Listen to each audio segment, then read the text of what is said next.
Welcome to Slow News Day with Kevin Clark. I am Kevin Clark. Has there ever, and I'm not sure there has been a bigger downgrade between two stories in one newspaper? You got Helen Mirren here. One great role. She's Catherine the Great. She's on a horse.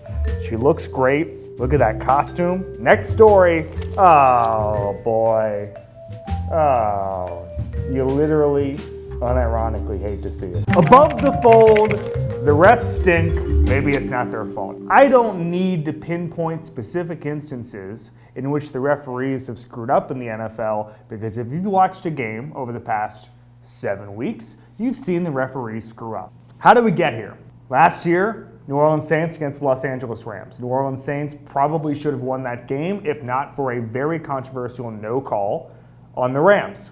Alvin Kamara can remind us how he feels about it. What do we think about that call? What did you think about it when it first got called? I was there. Yeah. I thought it was fake. I thought Exactly. I was like, the NFL passes this rule. They say, oh, well, pass interference is now reviewable. We're gonna review pass interference. Well, it's happened 28 times that they've reviewed pass interference. How many of those have been overturned? One. There's a half measure that's happening right now that I think has really confused things. The NFL is faster than ever. It's really hard to be a referee. The rule book is bigger than it ever has been. A lot of referees retired to go into television and do something else, and thus the referees are younger and inexperienced, coming into a league that is faster, more complicated, with more rules, more inconsistent direction from the league office. This is a problem. The replay process muddies all of this. There's two ways, in my opinion, to do it. Either one, increase the amount of technology, or two, get rid of all the technology. You have an eye in the sky.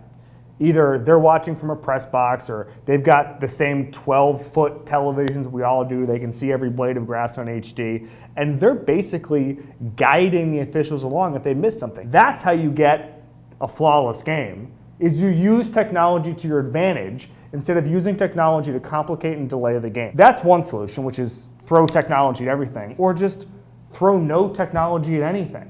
Go back to pre-replay. Go back before 1999. Okay, and just say, all right, call in the field stands, whatever.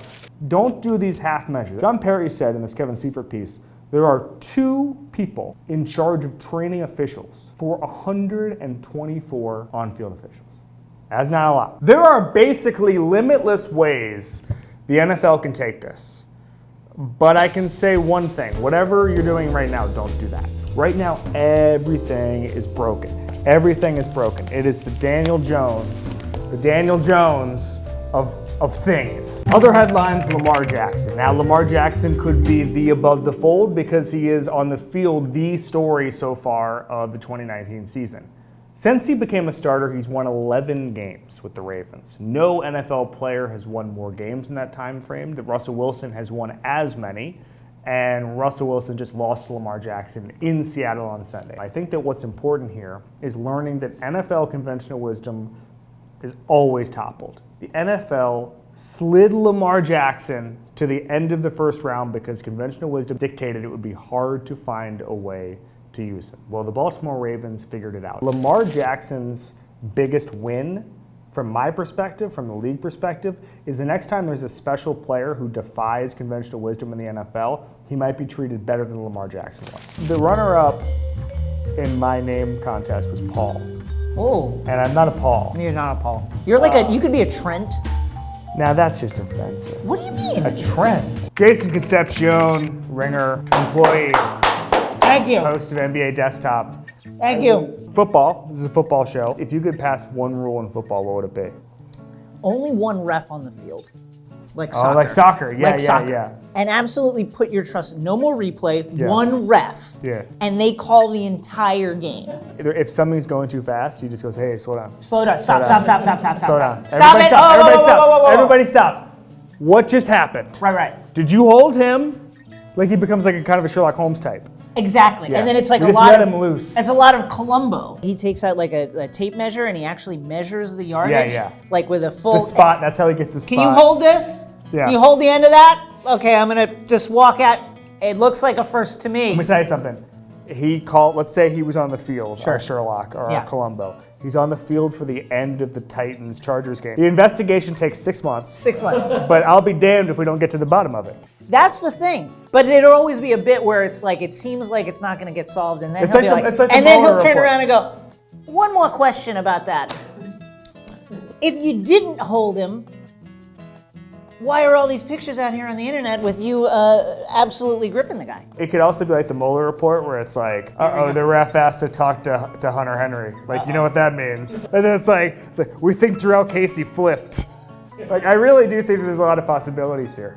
Anyway, we just solved football. So. It's done. It's fixed. We'll ask Amy. Ooh, ask Amy. Just All get right. to My it. husband and I have been together for almost 19 years. We have 2 children together. We've had our ups and downs. Well, no shit. Approximately 5 years ago, we had an argument and he kicked me out of the house. Oh my God. After about a month, I discovered he had flown out of state, rented a hotel room and a rental car for 3 days so he could meet a 19-year-old girl he met on Instagram. I have forgiven him and he claimed the same. I thought things were good. Uh-oh. Last winter, I stumbled upon a letter he had written to a 26-year-old heroin addict who was, at that time, in prison for drug possession charge. We were working past that and in therapy. Things started getting better. We're still in the middle of the question. Well, listen, ups and downs. Things started getting better until I stumbled upon an email confirmation of a review he had posted about an escort he had been with. What the I feel like this is. Let me just say this. this. He confessed to having paid contact with 10 escorts over the past year. 10? I am at the It's like end one of a my month. rope. Things are not good. Yeah. Please help. You know how they know they're not good? Because Daddy keeps leaving letters to heroin addicts. I need to talk about Amy's response. My advice is you get tested for STDs and undertake the process of dissolving your marriage. Amy, off the top rope. My advice to you, number 1, find out if you got burned. And I mean in a sexually transmitted disease kind of way. Number 2, get a divorce. Who couldn't give that advice? Is that hard? I paid the DMV with poetry. I paid the DMV with poetry. Will you take $24 and a book of my poetry, I say. She nods yes. I'm gonna just call bullshit on this entire story. I think that if she would have just offered the $24, they would have been like, yeah. I think this story is a f***ing lie. The LA Times is printing lies on Okay. their opinion page. Los Angeles Times opinion page, you are in Club Kevin. Wow. Bum, bum, bum, bum, bum, bum, bum, bum, bum. Is that it? I mean, that was fire. You gotta get Jason Concepcion, star of stage and screen. stage. Yeah. Seems like something you'd say.